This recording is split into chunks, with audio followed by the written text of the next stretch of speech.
What's going on, everybody, or America? It's Joshua Pinard here, and with me is... Robert Vincent Mccory, the fourth. Oh, yeah, the fourth. Now, this is a bit of a special episode. This is episode number 5 of our podcast, War Crimes Ahoy. This is actually on an official app meant for podcasts. Wow, very cool. Yeah, I avoided the ad for the one that would obviously cost money and just went with this one. The sketchy one. Mainly because I was bored. But, yeah, it is a pretty sketchy app. But we were discussing about what we're going to talk about today. And today our topic is fire. What's sitting right in front of us? Yeah, we are sitting in front of a fire right now, if you listen. That would happen to be a fire. And looks like we got a friend. Let's pause this for a second. And we are back. Sorry, we had a bit of an interruption, but it has been very quickly resolved. So... What were we saying? Talking about fire. Oh, yeah, fire. We're sitting in front of a fire. Have you ever had any bad experiences with fire? Yeah. Burned my hands before, I think. Oh, really? My dad lit a match, and I decided, hey, I'm a stupid child, and I gotta touch the match. That sounds like a stupid choice. Well, yeah. Sounds pretty stupid that you did that. What if Well, fire is used in many war crimes. It is, but I remember I've had a couple of bad breaks. I was younger. It was not really fire, but I remember I touched a hot stove when I was young and I burnt my hand. Oh, that's always the best. Yeah, I didn't know it was on. I didn't look at the hot surface light. But yeah, I was a stupid kid. Yeah. Anyway, yeah, fire is used in many war crimes. Like tons of buildings being burned and such. You know, like kind of like what was happening after the whole, like, what was the guy's name? George Floyd or some whatnot? Oh, yeah, that wasn't really a war crime, but I mean, it could be considered a war crime, I guess. It was a crime. It was definitely a crime.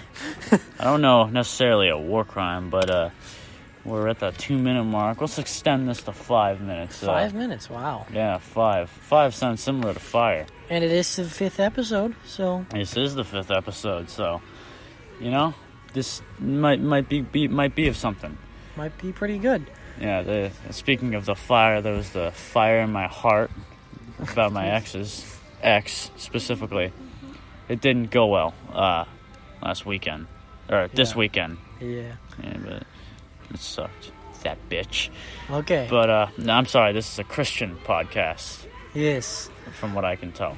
So, another reason to use fire is to warm yourself up. Yeah, it's pretty warm. Burn out a little pillbox on the island of Iwo Jima when you're being attacked by multiple Imperial Japanese soldiers who committed a ton of war crimes themselves. Ah, yes. I have no clue what you said, but... Basically just take a M2 flamethrower and stick it in a pillbox. And just torch it. Actually, speaking of torched buildings, there's, remember how I said that I was born in Franklin and lived in Hillsborough for a bit? I do remember that. Well, Hillsborough wasn't really the best place around. Oh, no. There was a lady. She was a Jewish lady, but she had a bakery. But almost every building around her bakery got burned down by a bunch of hoodlums and stuff like that. Oh. Yeah. Her building wasn't the only building that was touched. For some reason, somehow. I don't know. That's interesting. Certainly interesting.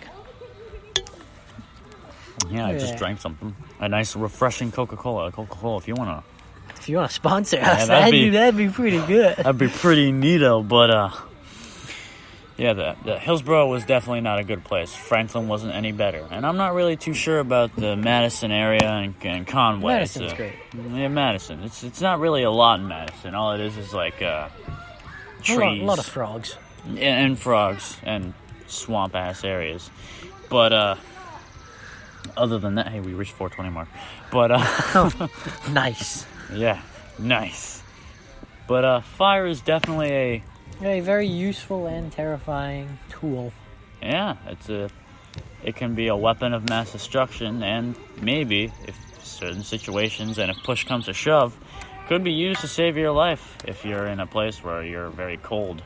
Yeah. Or going to lose a limb due to frostbite or something. Or you need to kill Imperial Japanese soldiers, like I said before.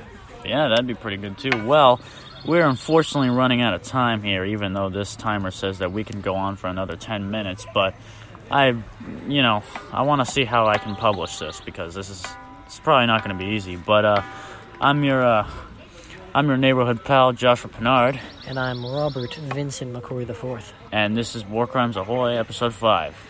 See you guys, and good night. Good night, America. Skate fast, eat ass, and don't forget your hall pass. Stay in school, drugs are cool. Good night, everybody. Remember your seatbelt. Yeah, that too. Good night.